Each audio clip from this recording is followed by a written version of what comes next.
함께 있습니다. 시작. 내 영혼을 소생시키시고 자기 이름을 위하여 의의 길로 인도하시는도다. 내 영혼을 소생시키시고 자기 이름을 위하여 의의 길로 인도하시는도다.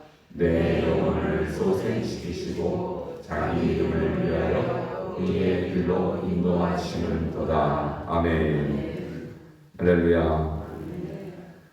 오늘 시편 23편의 3절의 말씀으로 여러분 영혼이 소생되는 역사 있기를 주님으로 축원합니다. 제가 시편 23편 1절 말씀을 드릴 때 이상한 처방전에 대해서 말씀드렸어요. 수면장애로 또 공황장애로 잠을 못 이루는 어떤 성도님이 참 신실한 크리스찬 정신과 의사를 만났습니다. 그분의 처방전이 바로 시편 23편이었어요. 하루에 5번을 꼭꼭 씹어 드시라.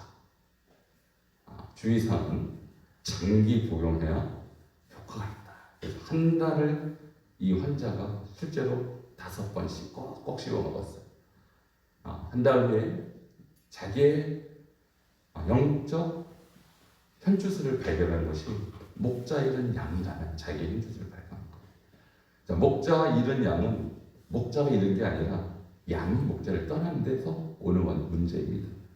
목자를 찾으면 양은 회복되는 줄 믿습니다.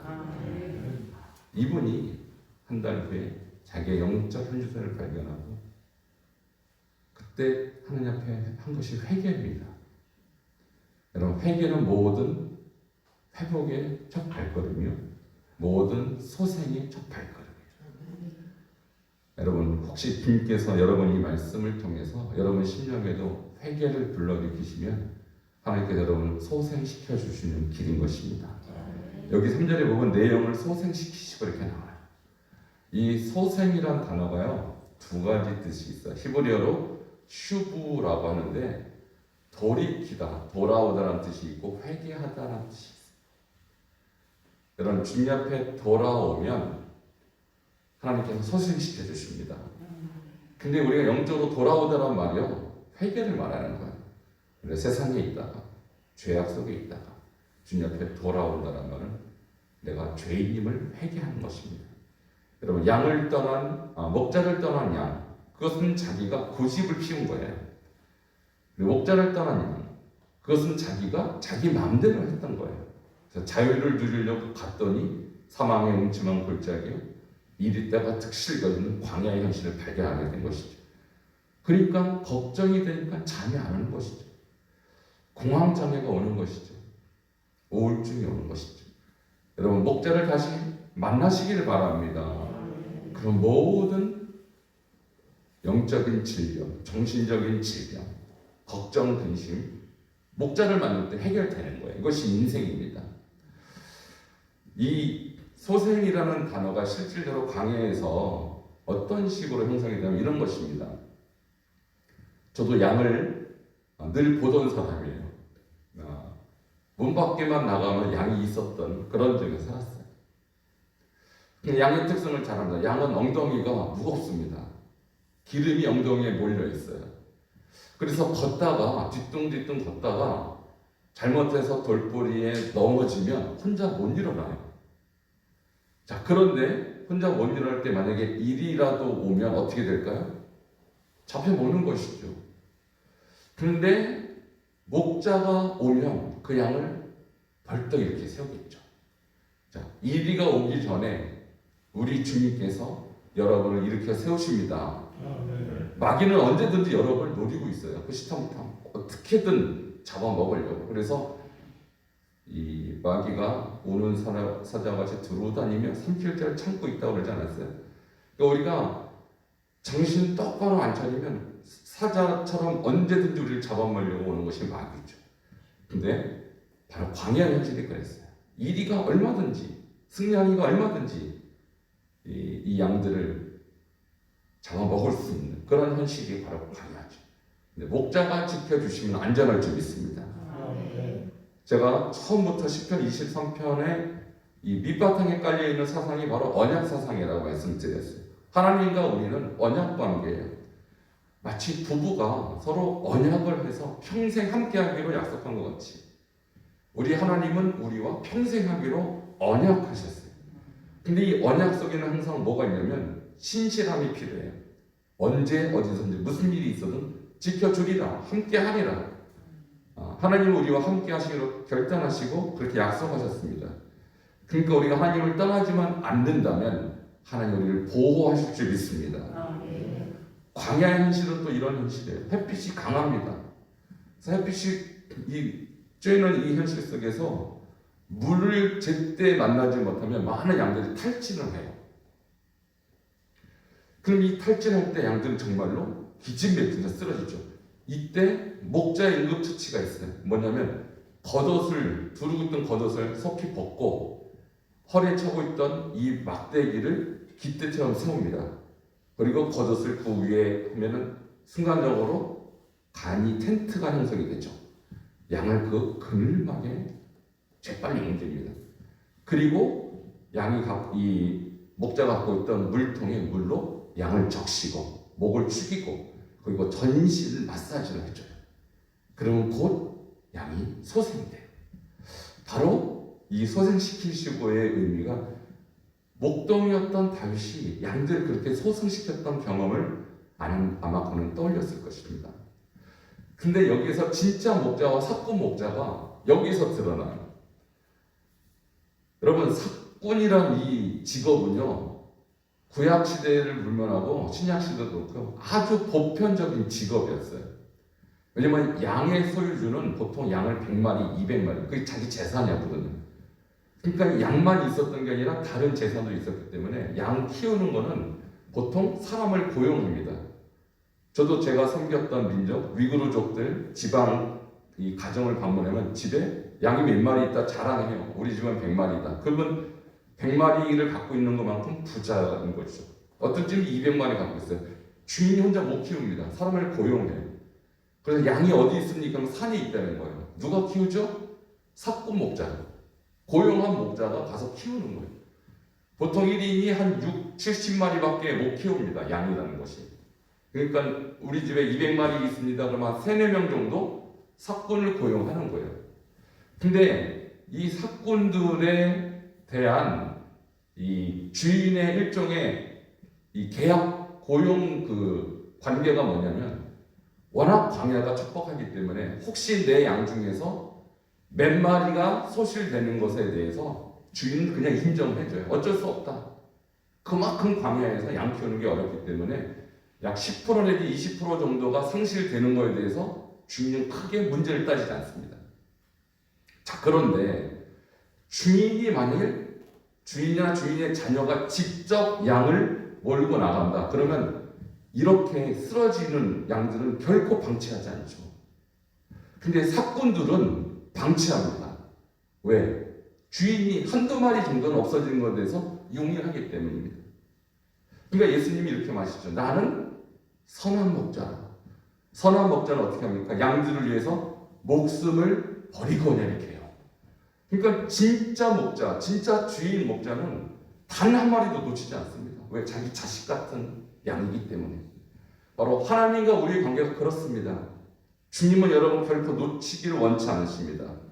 단 한 마리의 영혼도 한 마리의 양도 절대 주님은 놓치지 않으세요. 그게 진짜 선한 목자의 특징이에요.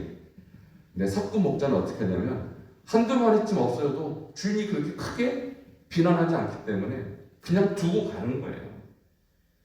여러분, 주님은 우리를 결코 방치하지 않습니다.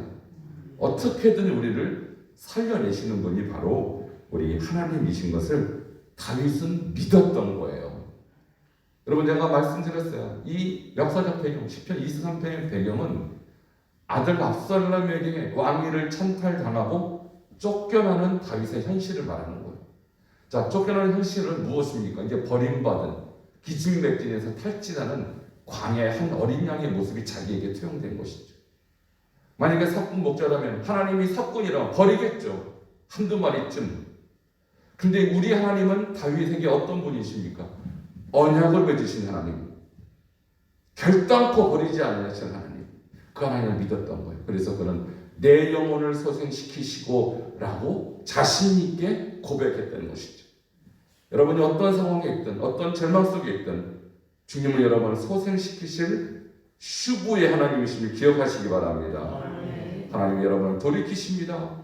회복시키십니다. 다윗이 사실 아들에게 이렇게 왕위를 뺏길 정도의 수모를 당한 것은 거의 죄값이에요. 사실은 아시겠지만 밧세바를 범한 이후에 다윗의 인생은 내리막길입니다.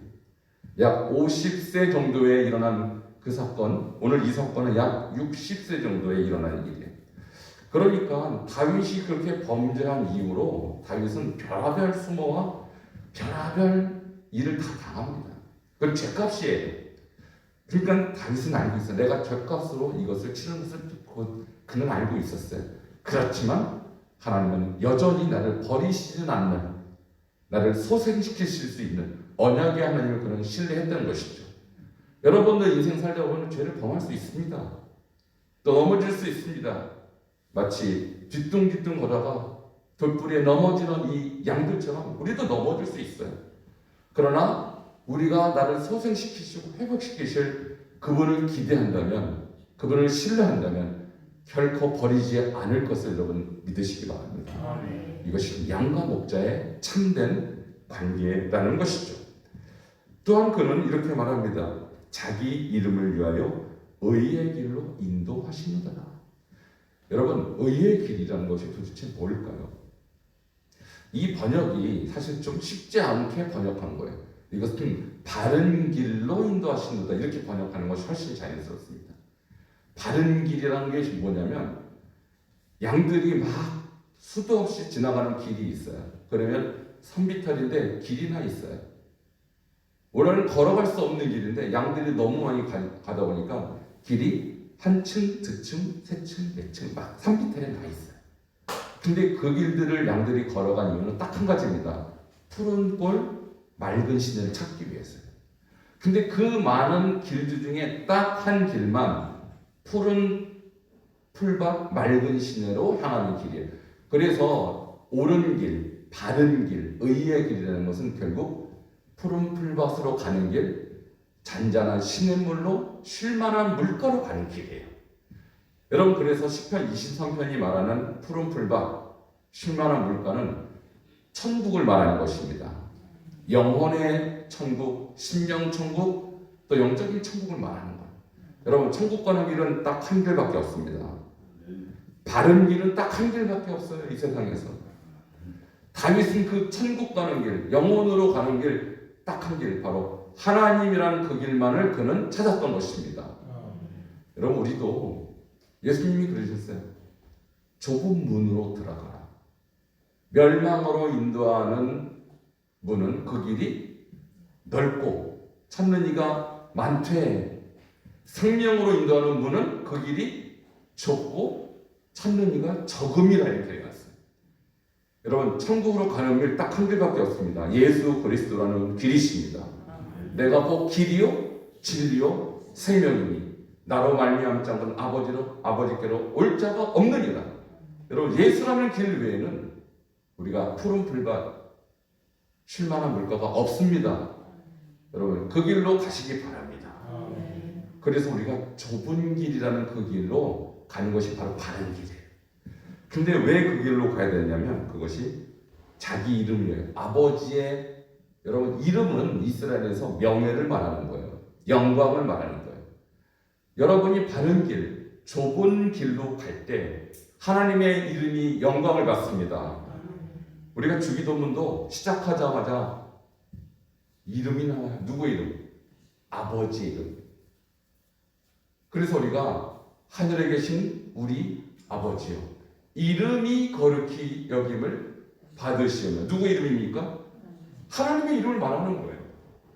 그러니까 우리의 기도도 첫 번째 기도 제목이요, 여러분의 건강과 여러분의 안녕을 위해서 기도할 것이 아니라 아버지의 이름이 영광을 받기 위해서 기도하시기 바랍니다. 그것이 우리가 기도할 첫 번째 기도 제목입니다. 또한 십계명에도 나오죠. 너는 여호와 하나님의 이름을 망령되게 부르지 말라. 여호와 이름을 망령되게 부르니 하나님께서 죄 없다 하지 아니하니라. 그러니까 여호와 이름은 그렇게 중요한 이름이에요. 거룩한 이름이에요. 함부로 불러서도 안 되고 망령되게라는 것은 거짓되게 부르지 말라는 거예요. 그러니까 여호와의 이름에 영광을 올리기도 않으면서 나는 하나님 믿는 것처럼 함부로 그 이름을 들먹거리지 말라는 거예요.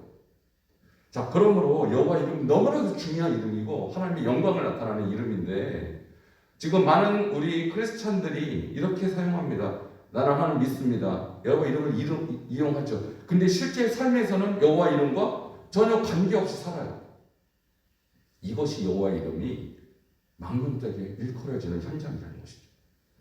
여러분, 의의 길은 바른 길입니다. 정직한 길입니다. 순결한 길입니다. 깨끗한 길입니다. 그러니까 여호와를 믿는다 하면서 바른 길로 안 간다는 것은 그래서 여호와 이름에 먹칠을 하는 것이죠. 다윗은 알았어요. 어떤 자가 복된 자고 어떤 자가 여호와의 이름에 합당한 자인가. 여러분 시편 1편 우리가 보지 않았습니까? 누가 복이 있습니까? 복이 있는 자는 악인들의 꾀를 따르지 아니하고 죄인들의 길에 서지 아니하며 오만한 자들의 자리에 앉지 아니하는 자가 복이 있는 자요. 그 시편 1편이 바로 오늘 23편 3절에 의의 길로 걷는 자입니다. 할렐루야. 의의 길로 걸으시기 바랍니다. 얼마나 이 세상은 이 바른 길, 좁은 길, 의의 길을 걷는 것을 막고 있는지 몰라요. 그러면 심지어 우리 크리스찬 안에서 이 일은 일어납니다. 얼마든지 일어나고 있습니다. 제가 공부하는 시간을 잠깐 갖고 미국에서 공부를 마치고 이제 돌아오는 때였습니다. 제가 중고차를 사고 이제 이 차를 팔아야 될 거 아닙니까? 이제 다시 선교지로 돌아가야 되니까 처음에 한 8,500달러짜리 차를 샀어요. 근데 한 1년 쓰고 나니까 이제 차값이 떨어지죠. 그래서 제가 한 6,000불, 2,500불 정도를 싸게 해서 내놨어요. 그랬더니 어떤 싱가포르에서 온 전도사가 제가 그 차를 사겠다는 거예요. 왜냐면 저희가 신학교에서 공부했으니까 신학교에서 아는 그 사람이 저를 차를 사겠다 그랬어요. 그래서 제가 알았다. 그럼 보통 우리가 차를 사고 팔면 어떻게 합니까? 매매 계약서를 쓰죠. 근데 매매 계약서를 보통 다 이중으로 써요. 실제로는 6,000불에 사야 되는데 보통은 공짜로 준 거, 도네이션. 그러면 뭐가 없습니까? 세금이 없잖아요. 그러니까 이 싱가포르 전도사가 저한테 제안하는 거, 이것을 자기한테 기부하는 걸로 해달라. 기부하는 걸로. 실제는 6,000불을 줄 테니까. 그래서 제가 그랬어요. 계약서 이중으로 쓸 수 없다. 차라리 내가 세금에 해당하는 그 돈을 깎아주겠다. 세금이 500불이었어요. 내가 5,500불에 팔았어요. 나는 500불 있어도 된다, 없어도 된다. 근데 이 이중계약서 쓰는 순간 나는 바른 길을 버리게 된다. 여러분, 우리가 의의 길을 걷는다는 것은 바로 그런 거예요. 이중계약서 쓰지 말아야 됩니다. 우리는 날마다 이중계약을 하고 있어요. 하나는 하나님 앞에 산다고 하지만 실제로는 마귀가 원하는 길을 갖고 있는 이중계약입니다. 여러분, 의의 길이라는 것은 주님이 원하시는 길을 걷는 거예요. 바른 길이에요. 정직한 길이에요. 시편 119편 1절이 이렇게 말합니다. 행위 온전하여 여호와의 율법을 따라 행하는 자들은 복이 있으며 여호와의 증거를 지키고 전심으로 여호와를 구하는 자는 복이 있도다. 누가 복이 있습니까? 행위가 온전한 자가 복이 있습니다. 우리가 시편 19편도 이미 묵상하였지만 여호와의 율법은 정결하다고 그랬어요. 이 정결한 말씀이라 영원히 가는 것입니다. 여호와를 경외하는 도는 영원한 것입니다. 이 하나님을 우리가 우롱하면 안 돼요. 하나님 결코 속임 당하지 않습니다. 우리가 그 거룩한 이름, 그 영광의 이름을 욕되게 하지 않기 위해서 여러분이 가야 될 길, 의의 길입니다. 바른 길입니다.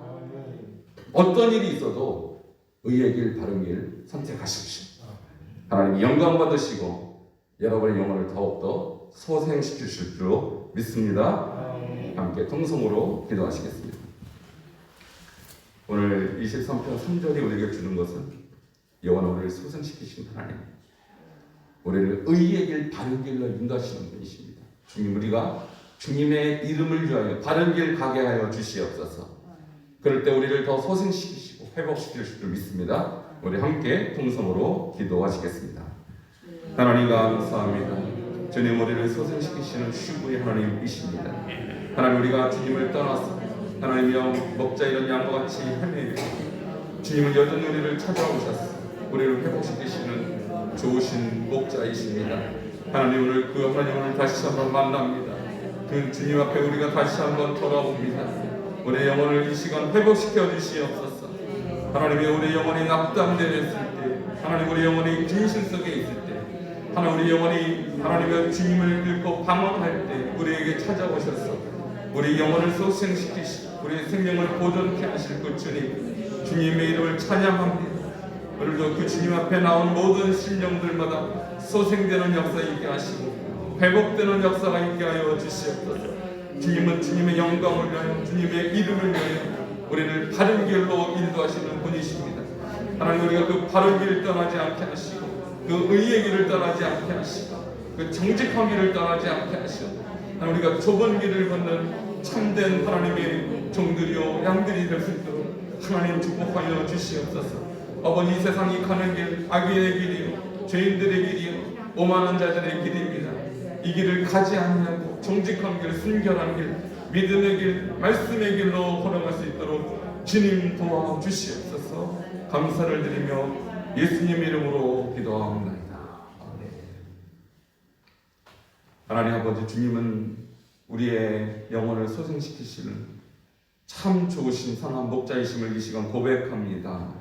하나님, 광야길 가는 동안 지쳐 쓰러진 양들을 소생시키시고 하나님 또한 헛디디고 또한 허물이 많아서 넘어졌던 양들을 다시 한번 소생시키실 그 선한 목자이신 주님, 주님의 이름을 이 시간 다시 한번 찬양합니다.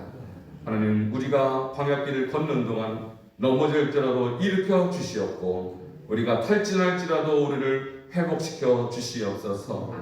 하나님, 또한 우리가 길을 잃은 어린 양과 같이 헤매고 방황할 때 우리를 찾아와 주셨어. 우리를 다시 한번 선한 목자의 품 안에 끌어안아 주실 주님의 이름을 다시 한번 찬양합니다. 하나님이 그 이름을 위하여 우리가 정직한 길, 바른 길, 의의 길로 걷기를 원하오니 하나님의 모든 세상의 길을 포기하고 모든 세상의 방법을 포기하고 주님의 선한 길로 가는 참으로 주님을 영화롭게 하는 백성들 삼아 주시옵소서. 그래서 주님 말씀하신 바와 같이 좁은 길로 들어가며 예수 그리스도의 진리의 길로 들어가며 영생의 길로 들어가는 모든 죄의 권속들로 삼아 주시기를 원하고 존귀하신 예수님 이름으로 축복하며 기도 올리옵나이다. 아멘. 412장 충성입니다.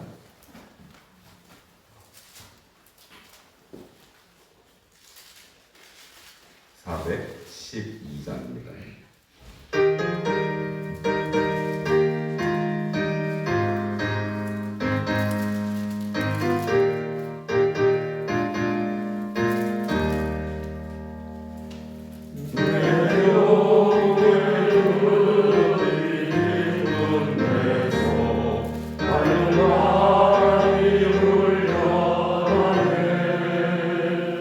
하늘 옥토가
하늘에 계신 우리 아버지여, 이름이 거룩히 여김을 받으시오며 나라가 임하시오며 뜻이 하늘에서 이루어진 것 같이 땅에서도 이루어지이다. 오늘 우리에게 일용할 양식을 주시옵고 우리가 우리에게 죄 지은 자를 사하여 준 것 같이 우리 죄를 사하여 주시옵고 우리를 시험에 들게 하지 마시옵고 다만 악에서 구하시옵소서. 나라와 권세와 영광이 아버지께 영원히 있사옵나이다. 아멘. 간절히 주님 앞에 기도하며 나가도록 하겠습니다.